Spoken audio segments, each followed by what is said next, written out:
Hello everyone, welcome back to another video. और आपका आज की वीडियो में स्वागत है। और आज वीडियो में लेकर आए, इसका टाइटल है episode 6 Muslim man is saving a Hindu Pilgrim site but why. तो चलिए जानते हैं इस वीडियो में, लेकिन इससे पहले इस वीडियो के चैनल का ओरिजिनल लिंक आपको हमारी वीडियो के डिस्क्रिप्शन मिल जाएगा। सब्सक्राइब करिए, लाइक शेयर को फॉलो करें चैनल को। उसके अलावा लोग चैनल का लिंक भी हमारी वीडियो के डिस्क्रिप्शन मिल जाएगा। सब्सक्राइब करिए, लाइक शेयर को फॉलो करें। चलिए देख लेते हैं ये वीडियो। ओके, ये है बुक का कवर पेज। तो जी कुछ 22 दिन बिताकर फाइनली बनारस से जा रहा हूँ। आज भी था के एंड में मन होता है रुक जाओ, बट नहीं, अब निकलना पड़ेगा। तो निकलते हैं और आगे अपनी ये गंगा यात्रा में आगे बढ़ते हैं। Welcome to episode number 6। जागो रे देखो रे दुनिया ये देखो रे। तो मजा आ गया ना।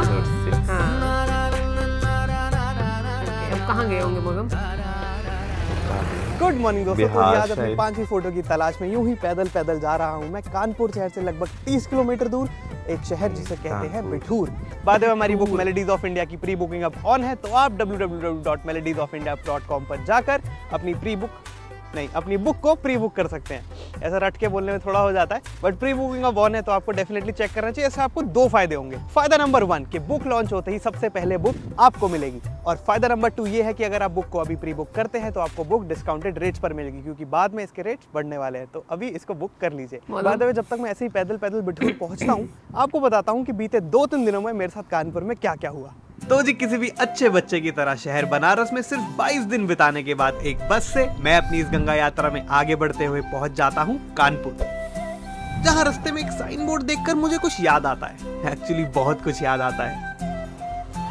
रात का समय कानपुर पहुंच गया और जगह भी उस जगह रुका हूं जहां पे मैं बचपन में आया करता था। नानी का घर था यहाँ पे हमारी, इधर से ही पास में। बड़ी एक्साइटमेंट सी हो रही है। एक्साइटमेंट मुझे इसलिए भी हो रही थी क्योंकि कुछ 20 साल बाद कानपुर आया हूँ मैं। जब 4-5 साल का रहा हूँ तब नानी जी के घर आना होता था, मगर इस बार लौट कर आया हूँ तो वो बचपन का पुराना घर तो देखना बनता है। अपना वो किधर था घर, वहाँ बताओ, मैं जाऊँगा कल। अच्छा, कल जाएगा तो रेलवे कॉलोनी जो गोविंदपुरी का रेलवे स्टेशन है ना, मार्केट के सामने। चलो कल पता है, चलो ठीक है, कल जाऊंगा फिर। फोन करूंगा वहाँ पहुँच के आपको। ठीक है, बाय बाय बाय। मम्मी मेरी एकदम एक्साइटेड हो गई। बता कहाँ है? वैसे नहीं उनको फर्क पड़ता, हाँ कहीं भी है, घूम रहा है। अभी बता कहाँ है? अच्छा, ओ यहाँ तो हमारे ये कुछ, यहाँ तो कोई मामा जी रहते हैं हमारे, यहाँ तो कोई रहते हैं। सही है, मेरा भी बड़ा मन है कल जाने का, उसके लिए मैं एक्साइटेड हूँ। मैं कानपुर आने से पहले एक्साइटेड नहीं था। मैंने तो सोचा कानपुर कौन रुक रहा है। एक्चुअली मेरे को मेन जो जगह है वो बिठूर है, जो की अगेन नानी जी ने बोला था हमारी कि यहाँ पर होके आना बढ़िया लगेगा। तो मैं बिठूर जाने लगा था, बट रात हो गई है काफी, तो इसलिए मैंने रूम ले लिया है। बट इधर मैं आया और मैं जा रहा था और मेरी एक बोर्ड पे, एक ATM बोर्ड पे पड़ा गोविंद नगर, और मेरे को क्लिक हुआ कि यार हम तो बचपन में यहीं आते थे, नानी जी का घर यहीं था। तो बस फिर यहीं उतर गया मतलब मैं, और वहीं मैंने होटल ले लिया। मम्मी को बोल गया, मम्मी भी एक्साइटेड है, मैं भी। सही है। तो क्योंकि मैं तब बहुत छोटा था, मेरी बहुत फेडेड मेमोरी है, बट कल जाऊंगा एंड होपफुली वो जो घर है वो अनचेंज्ड है, तो अगर मैं उसे देख पाऊंगा तो बड़ा अच्छा लगेगा। मस्त है यार ये तो कल सुबह का इंतजार है, चलेंगे। अभी थोड़ा नहा लेता हूँ भाई, थक गया। थका तो नहीं, बस में बैठ के आया हूँ, क्या थक गया, पर ठीक है। चलो मिलते हैं कल सुबह। अगली सुबह की शुरुआत होती है अलार्म क्लॉक से नहीं, बल्कि हमारे मामा जी के फोन कॉल से। हाँ जी। फिर बस मामा जी खुद ही आ जाते हैं मेरे को उस घर ले जाने के लिए। मम्मी जी का कॉल आ गया होगा। तो दोस्तों ये है हमारे मामा जी, और मामा जी स्पेशली आए हैं। अब हम जा रहे हैं हमारा जो पुराना घर था वो देखने के लिए, क्योंकि मेरे को पता नहीं एग्जैक्टली घर कहाँ पे है। तो मामा जी पहले घर लेके जा रहे हैं, उसके बाद एक बहुत ही सुंदर मंदिर है जो कि मामा जी ने बोला देखना चाहिए, तो फिर वहां भी चलेंगे। तो लेट्स गो। और फिर देखते ही देखते हम पहुंच जाते हैं रेलवे कॉलोनी के अपने उस घर में। ये वाला घर है। अच्छा, रेलवे की कॉलोनी जैसे यहाँ पर भी होती है ना। कुछ भी याद नहीं है ऐसे मेरे को। तो याद था इधर एक दीवार हुआ करती थी, ऐसा था कभी नहीं। क्वार्टर बोलते ना यहाँ पर। सोचता हूँ इतने टाइम बाद इतनी दूर आया हूँ तो अंदर से घर एक बार देखना तो बनता है। मेरे को एक बार अंदर से देखना है। अंदर घर किसी को नहीं ना कि वो पुराना। मैं पूछ लेता हूँ। मामा जी ये क्या है? अच्छा जी, हम ना दिल्ली से आए हैं। हमारी नानी जी का एक घर हुआ करता था आज से 15 साल पहले, तो देखना चाह रहे थे बस। जैसा मामा को लग रहा था वैसा ही होता है। मेरी बात सुनकर वो मेरे मुंह पर ही गेट बंद कर देते हैं। मजाक कर रहा हूँ। वो जो आंटी जी होते हैं वो अपने पति को बुला कर लाती हैं और फिर मेरे को घर के अंदर एंट्री मिल जाती है। वाह, बड़े अच्छे लोग हैं। नॉर्मली आजकल के टाइम में तो बस इतना ही काफी है। हाँ जी, रेलवे में थे। यही उनका कमरा हुआ करता था। मेरे नाना जी एक लोको पायलट थे। हाँ जी, वही जो ट्रेन चलाते हैं। सब कुछ बहुत अच्छा था, मगर फिर उनके रिटायरमेंट से जस्ट कुछ ही समय पहले एक एक्सीडेंट में नाना जी की दोनों लातें चली जाती हैं। बहुत कुछ हुआ उसके बाद, खैर हम उस डिटेल में नहीं जाएंगे। और बट करीब आज से 15-17 साल पहले सब दिल्ली शिफ्ट हो गए थे। नाना जी की इसी घर में, जो मेरे पीछे घर है, इधर ही नाना जी की डेथ हो गई थी और उसके बाद फिर सब लोग दिल्ली शिफ्ट हो गए थे। और यही है, यहाँ पर मेरी मम्मी का बर्थ हुआ, यही मेरी मम्मी की शादी हुई और आज हम आए हैं यही जगह देखने के लिए। अच्छा लगता है मतलब। बट शायद ट्रेनों से मेरे को इतना प्यार क्यों है वो अब समझ में आता है। बट खैर, अब नॉस्टैल्जिया का डोज पूरा हो गया हो तो काम की बात कर लेते हैं। Baggage drop successfully, now let's walk. फिर मामा जी के घर अपना बड़ा बैग छोड़कर पैदल ही निकल जाता हूँ बिठूर की ओर। आई थिंक अब मैं बिठूर के अंदर एंटर कर रहा हूँ। फिर करीब 6 घंटा वॉक करने के बाद मैं पहुँच जाता हूँ उस जगह जिसको हिंदुइज्म में सबसे बड़ा तीर्थ भी कहा गया है। केवल यहाँ पे मात्र 4 स्थान है जिसके द्वारा लोग यहाँ आते हैं और सबसे बड़ा तीर्थ कहा गया है। पहला तो स्थान है आपका ब्रह्मावर्त घाट है। जब ब्रह्मा जी ने धरती बनाई तो अपने रहने की जगह उन्होंने यही चुनी। वो घाट जो है पूरे पृथ्वी का बीचों बीच है, कहीं से भी अपना। और तो और भगवान श्री राम के सुपुत्र लव और कुश भी यहीं पैदा हुए। यहाँ पर स्थित लव कुश जन्म स्थान हिंदुस्तान का इकलौता वो मंदिर है जहाँ पर माता जानकी जी की प्रतिमा है, राम नहीं। महर्षि वाल्मीकि जी द्वारा रामायण भी यहीं बिठूर में लिखी गई थी। तो यहाँ पे एक पेड़ है, उसी के नीचे राम नाम, तो वो राम नहीं कह पाते थे, तो मरा कर जाते थे। तो जी मेरे पीछे वृक्ष है। पंडित जी बताते हैं कि ये वृक्ष 9 लाख साल पुराना है। इसमें कितनी सच्चाई है वो आपके ऊपर है, मानना मना मानना। पंडित जी ने जो आउटर शेल है ये तो मर रहा है, बट ठीक ये जो है ये नया पेड़ बॉर्न हो रहा है। ऐसा 9 लाख सालों से चलता आ रहा है, तो ये पेड़ कभी भी मरा नहीं है, ये हमेशा ग्रो करता रहता है। और पंडित जी भी बताते हैं कि पतझड़ में भी हरी भरी इनकी इस पेड़ की पत्तियां हरी भरी रहती हैं। और बगल में माता सीता जी के रसोई घर है जहाँ पे मैया सीता जी ने खाना बनाया है लव कुश के लिए और वाल्मीकि महाराज के लिए। इसी 4 स्थानों की वजह से ये सबसे बड़ा तीर्थ कहा गया है। और अगर मैं ये भी कहूँ कि first war of independence revolt of 1857 की शुरुआत भी यहीं से हुई थी, तो आपको भी शायद मेरी बात पे यकीन नहीं होगा, क्योंकि इस जगह को देखकर ऐसा लगता नहीं है कि इतनी महत्वपूर्ण जगह की हालत इतनी ज़्यादा खराब हो सकती है। वही मैं कह रहा था, जगह बहुत ही अच्छी है, बहुत ही इंपॉर्टेंट है। ऑब्वियसली अच्छी क्या, मैं क्या पॉइंट दे रहा हूँ नहीं वैसा नहीं है, ऑब्वियसली बहुत ज़्यादा महत्व है इस जगह का, मगर कंडीशन ये देखो, ये देखो, ये देखो, ये देखो, ये देखो, गिरने को हुआ पड़ा है। जगह की हालत देखकर बुरा तो बहुत लगा था, बुरा क्या एक्चुअली डिसअपॉइंटेड बहुत फील हुआ था। पर तभी मेरी नजर इन पर पड़ती है।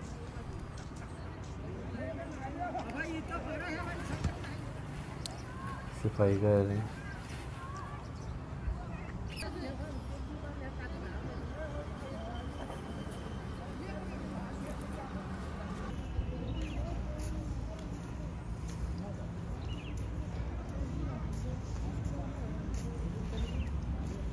इन भाई से बात करने पर पता चलता है कि ये एक गंगा रक्षक हैं। मतलब बिना किसी के भी सपोर्ट के खुद से ही गंगा की साफ सफाई और रक्षा करते हैं। भाई जी ने पिछले 4 सालों से चप्पल भी त्यागी हुई है और कहते हैं कि अब जब तक जीवन रहेगा तब तक नंगे पैर ही चलेंगे। ये पूरी अब जो जिंदगी हमारी बची हुई है हम ऐसे ही रहेंगे। हाँ, और बहुत ही खुशी है हमको, इतना खुश हैं गंगा माँ से कि हम आपसे कुछ कह नहीं सकते हैं, इतना खुश हैं। और खुशी अगर न होती तो हम कैसे नंगे पैर होते और कैसे त्यागते। वो भाई जी फिर अपने बारे में थोड़ी और चीज़ें बताते हैं और कहते हैं कि कल संडे है तो कल आकर हमें घाट पर जरूर मिलिएगा। बाय द वे, बिठूर एक ऐसी जगह है जहाँ पर एक सिंगल होटल तक नहीं है, रेस्टोरेंट नहीं है, और डिनर, नाश्ते और स्नैक्स के नाम पे आपको खाली समोसे मिलते हैं। हाँ, साथ में पकौड़े भी, बट सिर्फ यही ऑप्शंस अवेलेबल हैं यहाँ पर। दूसरा कप भी दीजिए और बस ये चाय की दुकान है, इसलिए इस चाय की दुकान पे आंटी से दोस्ती मेरी तरह पक्की हो गई थी। नहीं नहीं नहीं, अरे नहीं, चाय का ऐसे नहीं ना, ऐसे नहीं। अभी देखो कल भी आना है, फिर कल कैसे चाय पिएंगे? नहीं नहीं नहीं नहीं। यहाँ एक भी होटल ना होने की वजह से मैं रुका हूँ इस आश्रम में। आश्रम में वैसे तो सब कुछ बहुत ही बढ़िया था, मगर यहाँ के खाने में नमक जरा नहीं था।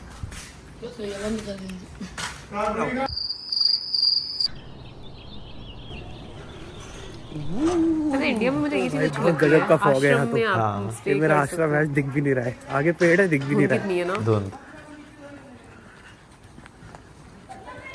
फिर मैं सोच रहा हूँ मैंने ये क्या बोला, आगे पेड़ है दिख नहीं रहा है। दिख तो रहा है, तभी तो पेड़ बोल रहा हूँ कि पेड़ है। कोई बात नहीं, होता क्लियरली नहीं दिख रहा है। मेरे को आश्रम बहुत सही जगह पे मिला है, ठीक वाल्मीकि आश्रम के पीछे, मतलब जिस जगह पे रामायण लिखी गई थी, ठीक मैं उसके जस्ट एकदम साथ वाले आश्रम में रुका हूँ। ये राइट में मेरे मंदिर है लव कुश आश्रम। कहते हैं, माना जाता है कि लव और कुश जो है उनका जन्म स्थान यही है, यही हुआ था। सीता माता की रसोई अंदर है, और वो स्थान जहाँ पर वो धरती में समा गई थी वो भी यही वाल्मीकि आश्रम में। तो मेरे लेफ्ट पे है वाल्मीकि आश्रम, मेरे राइट पे है लव कुश मंदिर, और मेरा जो स्टे है वो जस्ट इसके पीछे था।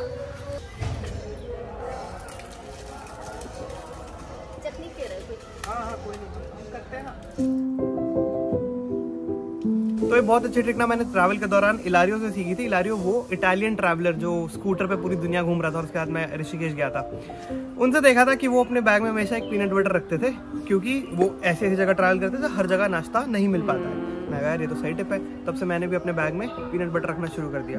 और अभी मैं जहाँ पर यहाँ रुका हूँ, यहाँ पे नाश्ते में खाली समोसा और आपको इस तरह की ही चीज़ें मिलेंगी। तो मैंने कहा सुबह सुबह मेरा समोसा खाने का मन तो है नहीं, समोसा ब्रेड पकौड़ा टाइप्स। तो बेस्ट सॉल्यूशन, ओह नो, चाय गिर गई शूट के दौरान। पर क्या बेस्ट सॉल्यूशन, अब ब्रेड लो, पीनट बटर लो, मस्त लगाओ, मस्त खाओ। अब आंटी गुस्सा करेंगी हमें, जो हमने चाय डोल दी यहाँ पे। चाय क्यों गिराई तुमने?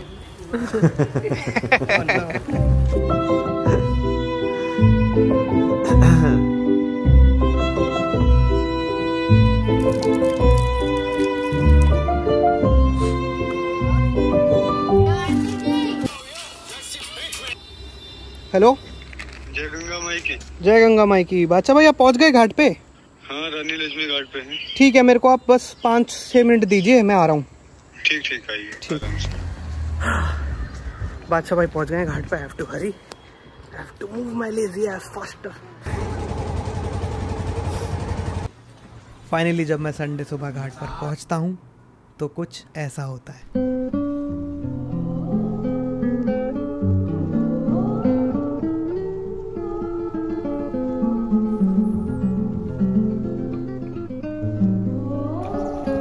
साफ करने के लिए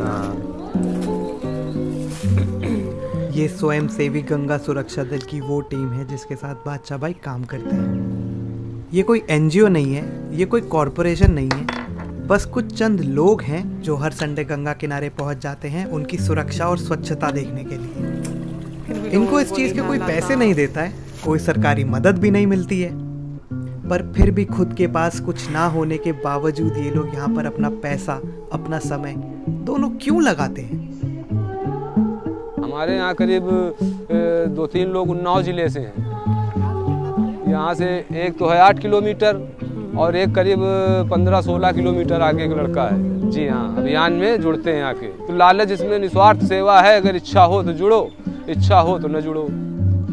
नमामि गंगे प्रोजेक्ट चल रहा था, वो तो स्थगित हो गया इस वक्त। इस वक्त कुछ नहीं, हम ही लोग कर रहे हैं जो सेवा कर रहे हैं। नमामि गंगे कुछ दिन चला और स्थगित हो गया। अब इसमें हम लोगों की स्वयं सेवा चल रही है। कब तक सेवा करने का आपका विचार? हमारा आजीवन सेवा करने का है। हमारी माँ है, हम इसको जब तक जीवन है तब तक इसको गंदा नहीं देख सकते हैं। अच्छा, एक चीज़ बताना तो मैं भूल ही गया था। बादशाह भाई का पूरा नाम है मोहम्मद लाल बादशाह। ये कुछ बदलता नहीं है मगर मेरे हिसाब से इस पूरी कहानी को और भी ज़्यादा खूबसूरत बना देता है।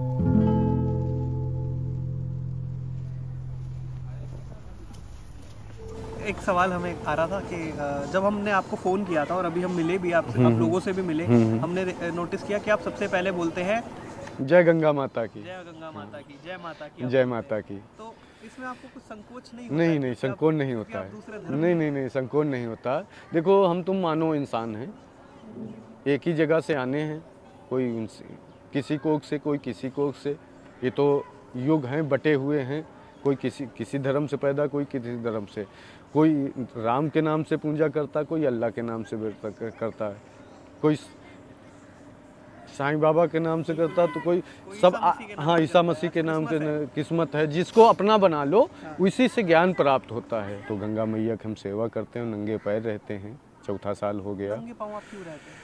ये एक मुराद थी हमारी बचपन की, अल्लाह से, अपनी नमाज से और गंगा माँ से। बादशाह भाई के साथ हुई अगर आप पूरी अनकट कन्वर्सेशन सुनना चाहते हैं तो उसका लिंक मैंने डिस्क्रिप्शन में दे दिया है।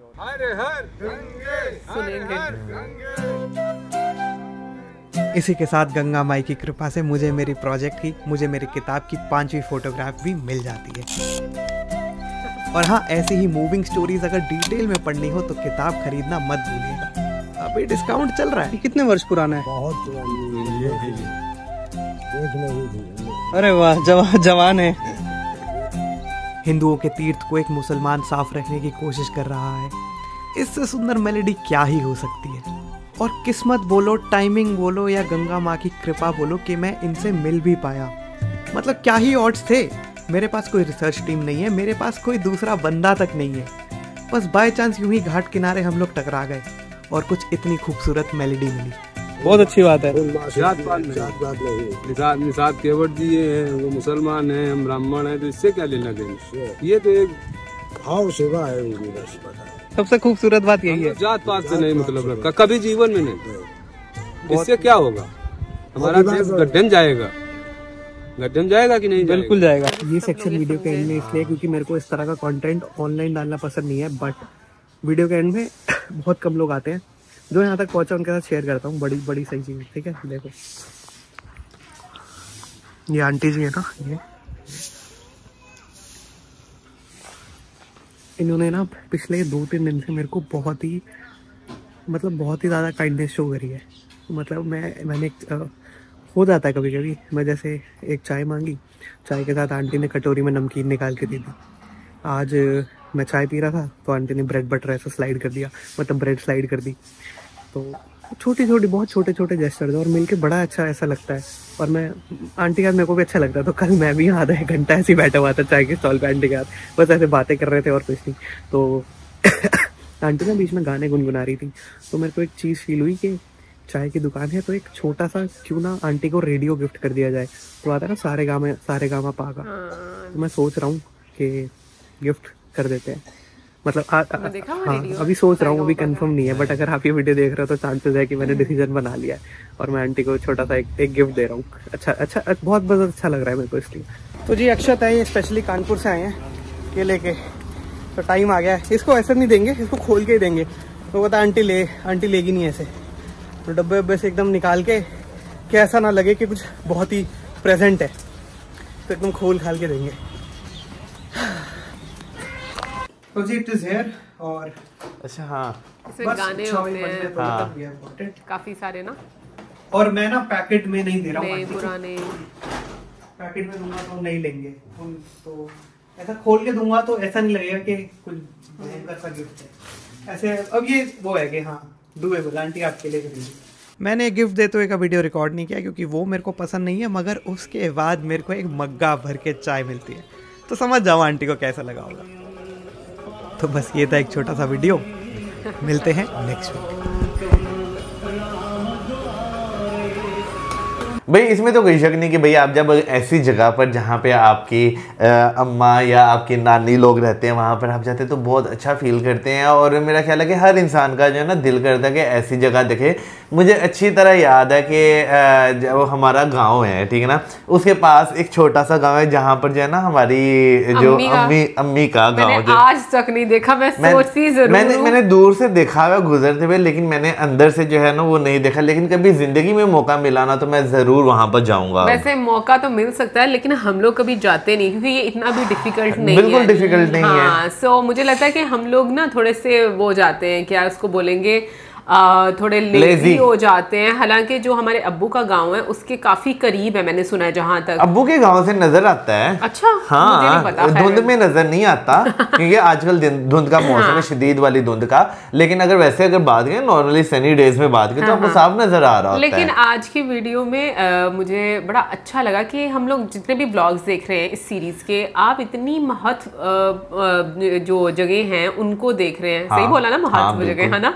सो ये आपको मतलब वर्चुअली दर्शन करने का मौका मिल रहा है जो व्लॉग्स देख रहा है। बट हाँ, एक चीज़ मैं ज़रूर बोलूँगी कि जितनी इम्पोर्टेंट जगह है उस लिहाज से उसकी मेंटेनेंस का ख्याल नहीं रखा गया, जो मुझे लगता है कि वो होना चाहिए वहाँ पर। यार वैसे ना ये चीज़ मैं कहूँगा कि हमारे पूरे इंडियन सब कॉन्टिनेंट के जो लोग हैं ना उनमें ये चीज़ जो है ना बहुत एक नज़र आती है कि हम जो है ना कचरा जो है वो ख़ास तौर पर अगर देखा जाए, जैसे हम यहाँ पर बात करें जितने भी लाहौर के नाले हैं वो आपको नज़र आ रहे थे कि दरिया रावी में जा रहे हैं, ठीक है ना। उसका पानी जो है जो थोड़ा बहुत, इतना ज्यादा तो नहीं है लेकिन जो थोड़ा बहुत है उस वो भी जो है ना गंदा हो रहा है। अब यहाँ पे नो डाउट दो लोगों का बहुत ज्यादा रोल रहता है। एक जो पब्लिक है उसका जो है सबसे ज्यादा वो रहता है कि भाई वो कचरा वगैरह हर चीज जो है वो या तो दरियाओं के किनारे पे या नालों में फेंक देती है।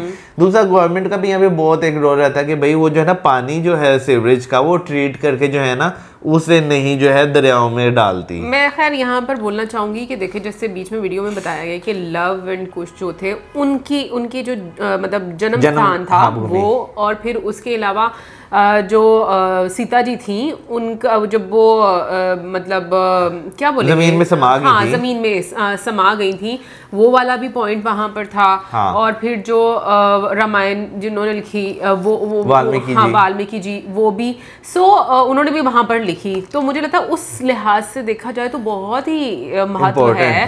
तो मतलब जो अगर मेंटेनेंस का देखा जाए तो जो वहां जो बिल्डिंग थी मुझे लगता है कि उसका और ज्यादा ख्याल रखना चाहिए। फिर बाकी में गंगा मैया की अगर बात करें तो मैं ये सोचती हूँ कि मुझे ऐसा लगता है पूरे इंडिया में गंगा मैया फैली हुई है। लाइक मुझे नहीं पता, मतलब मैं इसलिए मैं बता रही कि हम लोग जहाँ जहाँ पर जा रहे हैं साथ साथ गंगा मैया आपको नजर आ रही है। देखिए उत्तराखंड से शुरू होती है और बंगाल बांग्लादेश में जाकर जो है वो बे ऑफ बंगाल में गिरती है। तो जो क्या कहते हैं गंगा जो है दरिया गंगा जो है बहुत बड़ा है। बिल्कुल, लेकिन मुझे इतना नहीं पता था इसलिए मैं हैरान हो रही हूँ साथ साथ में देखकर। बट फिर जिस तरीके से मतलब एक लास्ट में हम लोगों को स्टोरी नजर आती है गंगा मैया के किनारे जिस तरीके से साफ सफाई करने के लिए 4-5 लोगों का एक ग्रुप बना हुआ है। तो मैं ये बात सोचती हूँ कि ना हर आपको जैसे वो कहते हैं ना कि दुख में आपको कुछ सुख भी नजर आ जाता है। तो ये वही वाला होता है कि जहाँ पर आपको कुछ नजर नहीं ना आ रहा था कि यहाँ पर कुछ अच्छा नहीं है, कुछ भी ऐसे चीजें सही नहीं रखी गई,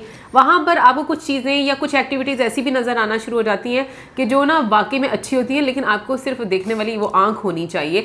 तो मुझे बड़ा अच्छा लगा। और जिस तरीके से उन्होंने बाद में बताया भी जो बादशाह जी का असल नाम था और सब लोग जो डिफरेंट धर्म से थे और उनके मतलब वो सारे मिलकर आपस में काम कर रहे हैं।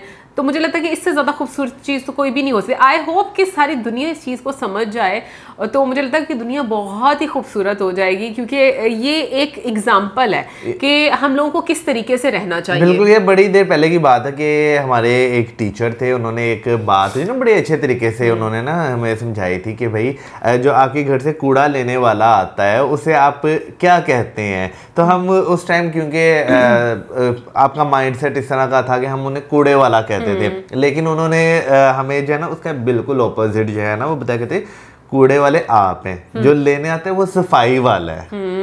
बस वो अप्रोच है ना हमारी कि हम कैसे सोचते हैं। बिल्कुल, मुझे लगता है कि अल्फाज का चुनाव बहुत ज़्यादा ज़रूरी है। इवन मुझे लगता है कि जो आपके घर में भी हेल्प करते हैं उनको भी आपको इस तरीके से करना चाहिए, नाम लेना चाहिए कि भाई ये हमारी हेल्प करने आते हैं। बिल्कुल। और एक और चीज़ मैं यहाँ पे कहना चाहूँगा कि भाई देखें, हर इंसान जो है ना, आप बेशक जैसे हम ये अभी गंगा की जो है पिक्चर देख रहे हैं, ठीक है ना, ये एक बहुत इम्पोर्टेंट जो है वो जगह है। उसके अलावा भी अगर हम बात करें पब्लिक प्लेसेस की बात करें, बस स्टैंड्स की बात करें, हर जगह जो है ना गवर्नमेंट ने जो है वो कूड़ेदान जो है वो रखे होते हैं। लेकिन हम इंसान जो है ना वो चीज़ों के साथ पता नहीं क्यों इतना खेलते हैं कि हम आते जाते जो है ना, इंक्लूडिंग समटाइम्स मैं भी भाई इस तरह कर देता हूँ, फिर मुझे रियलाइज़ होता है तो मैं उठाकर जो है ना वो डस्टबिन में ही फेंक देता हूँ।